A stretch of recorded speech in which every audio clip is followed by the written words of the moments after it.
Yeah, there's a chance that we get to the end of this and I've done this all completely wrong, but I think I understand.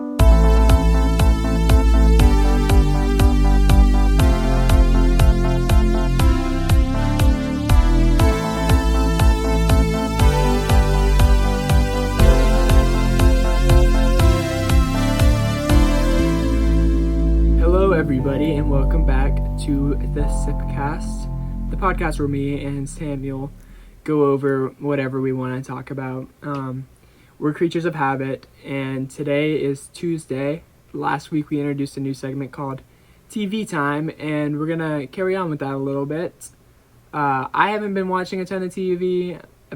I've mostly been grinding on Minecraft, which I've talked about a little bit. Beat the Ender Dragon 2 days ago, so Hey, I'm congratulations. gonna have a little bit more So free would time you. on my hands. Now I'm just exploring end cities and trying to get the Elytra or something like that, Awesome. so I can fly around. But I digress. Minecraft is not. It's not Minecraft Tuesday, sadly. Hold up. Maybe one day. Maybe we can get a Minecraft Monday one of these days. That sounds good. We'll do one of the videos and I'll just show you around my house. MTV Hey, that'd Cribs. be awesome, MTV honestly. Cribs Minecraft edition. Minecraft edition. That sounds great. What have you been watching, Jack? Have you seen anything this week? Yeah, I've been watching a little bit of a lot of things. I watched that new Justin Roiland show, Solar Opposites, on Hulu. It's very Okay. it's very raunchy. Okay, is it very Rick and Morty? It's probably worse than Rick and Morty just because they don't have to censor it on Hulu Oh, gotcha. Okay. because whatever streaming services or whatever. It's kind of interesting to me though because I'm pretty sure Hulu was owned majority by Fox, and then Disney bought Fox. So I think that Disney owns majority of Hulu right now. Interesting. In a kind of roundabout way. And I don't know. It's kind of weird that Disney. I think Disney's going to be making a lot of more inappropriate R stuff. I honestly think they are, and I think that Hulu is going to be their output for that. Interesting. That's kind of their way of doing it seems like. Because wasn't Deadpool Fox or something? Yeah, Deadpool is Fox, and now it's Okay, Disney.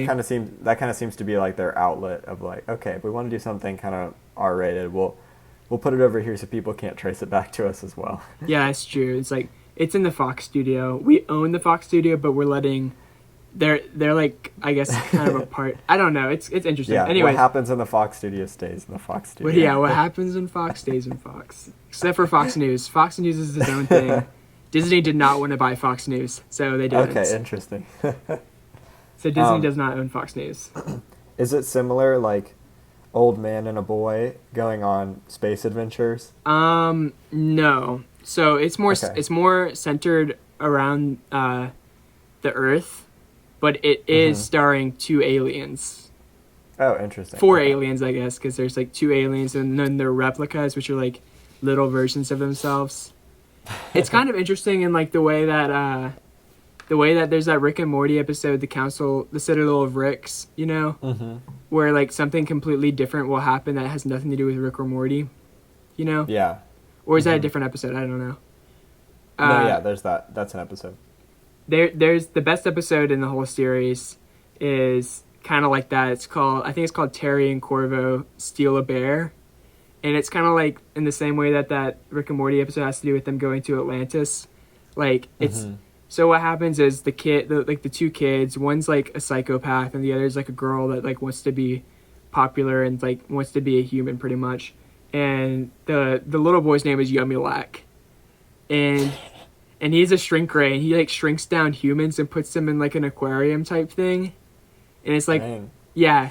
And so like in the Terry and Corvo Steal a Bear episode, there's like a giant like revolution or whatever for like the little like people running around in the aquarium thing.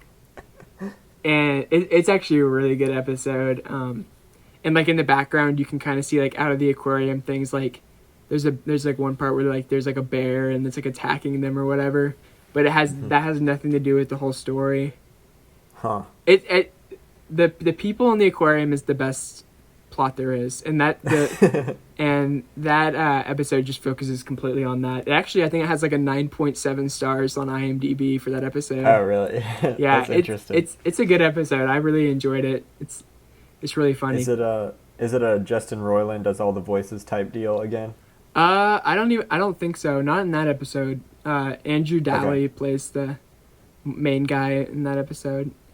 Gotcha. But Justin Roiland is one of the main characters, and then Thomas Middleditch, who is Richard in Silicon Valley, is the other guy.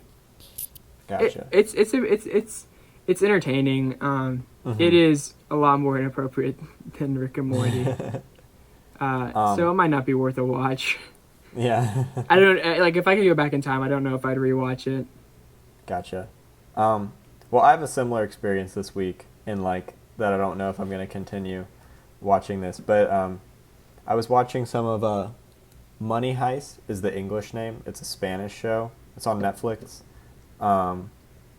You've probably seen the ads. It's like the guy with the mask on, wearing a red jumpsuit.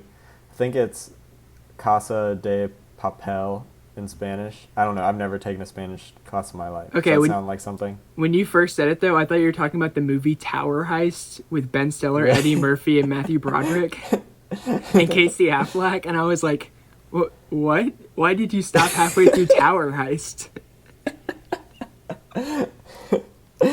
We'll say that for a movie minute sometime, I guess. I haven't seen that movie in I haven't seen that movie at all, I think. 5 years. Probably more, like 7. Like, I remember watching that movie when I was like, am I allowed to watch this movie? It's PG-13.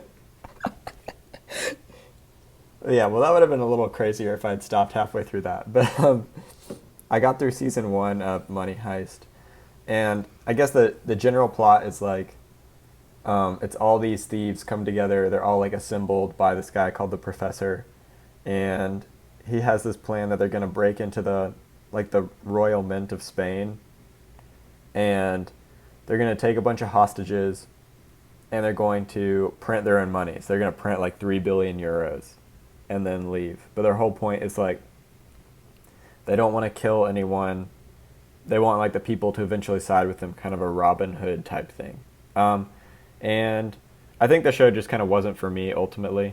Like, I don't think I'll keep watching it, but it was just kind of cool. Like I thought that the way they went about their plan was really clever, and like all the thieves like didn't even learn each other's names. They like all went by like code names so that like everybody stays really separate. It is a really popular show, so don't hate me for not liking it. I think I just didn't fully get into it. Is it hard watching it with subtitles, especially if there's like a lot of action that's going on? So Netflix has made an English dubbed version, and I watched the first episode like that before I realized I was like, everybody's not talking like normally. And so then I switched to subtitles because like, I don't know, it was just bugging me so much that like words would be happening not at the same rate as people's mouths. No, I feel that. Really, yeah, that was really getting on my nerves. My mom watches the Spanish dubbed version of Fuller House, and it really irks me. One funny thing about it's like that, the opposite. Yeah. One funny thing about that, there's like a kind of like a Hispanic stereotype character, and in the Spanish dub, he has a really goofy American accent, which is so interesting. It's like on purpose to be like reversed. I like that. That's really fascinating. But yeah, so that just like pushed me over the edge, and I was like, okay, I've got to watch with subtitles.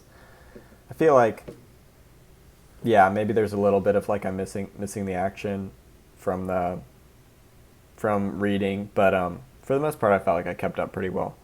I just think it was like, yeah, I mean, it was fine, I guess. I don't know. I just don't really want to keep watching.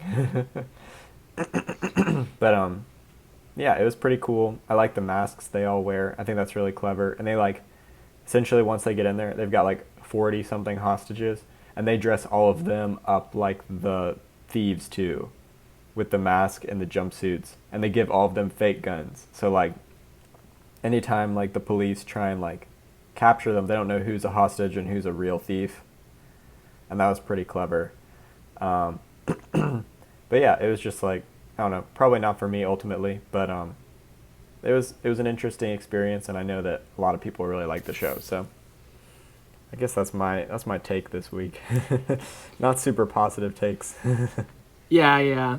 So I guess what we're both saying is, if you want to watch them, go ahead. If you don't want to watch them, go ahead. Kind of iffy. For both of those, actually. I actually next week I have a show that I've been watching that's pretty good. I'll give a little tease. Okay. Next week I'm going to talk about the What We Do in the Shadows show. Okay, yeah. And it's really good. I'll just say that. Awesome. Yeah, I've seen the movie, but I haven't seen the show. Yeah, the movie. I think the movie's better, obviously, but the show is also really funny, and like you get to know the characters better in the show. So. Gotcha. It's not the same characters. He's like Taika and Jermaine Clemens are like executive producers for What We Do in the Shadows TV show. They're not the stars. They're in one episode. Okay. I think they're in season 1, episode 7, called The Trial. They're in that episode. Awesome. Well, yeah, that's a tease for next week. Thanks for watching, guys. Tomorrow we'll be back with some story time. Stay tuned for that. If you're on Spotify, thank you. If you're on Apple Podcasts, I would love if you guys would give us a review. We don't have any reviews yet. You could be the first. You could be the determiner of our fate on Apple Podcasts for a little while. There are a few people listening on Apple Podcasts, so. Oh, yeah, that's true. I have noticed that. If you're on YouTube, like, subscribe. I love when there's some comments. I love when we have a little discussion going. That's always fun. Shout out to everybody there commenting. Patrick Starr, Garrett, Blandon, you guys are like the main commenters, but Cooper, I saw you commented this week too, so. Cooper was just trying to defend himself. Yeah, that's true. Yeah, it was a very defensive comment more than an offensive. We're trying to figure out who Patrick Starr is. He comments on all of our videos. You can see his comments. He's kind of he's a shady fellow, and we're trying to figure out who he is. I love it. Keep it going, Patrick Starr. Maybe we'll have a whole podcast conspiracy theory, just trying to figure out who he is. That sounds great. We'll get like a whiteboard or something. We'll write up all the evidence we have. We'll get a cork board with some red string. Yeah. See you guys next week. Tomorrow, not next week. We'll see you. We'll see you tomorrow for some story time. Who knows? We might even talk about that Cheerwine story that Samuel talked about yesterday. Sure. Sounds good.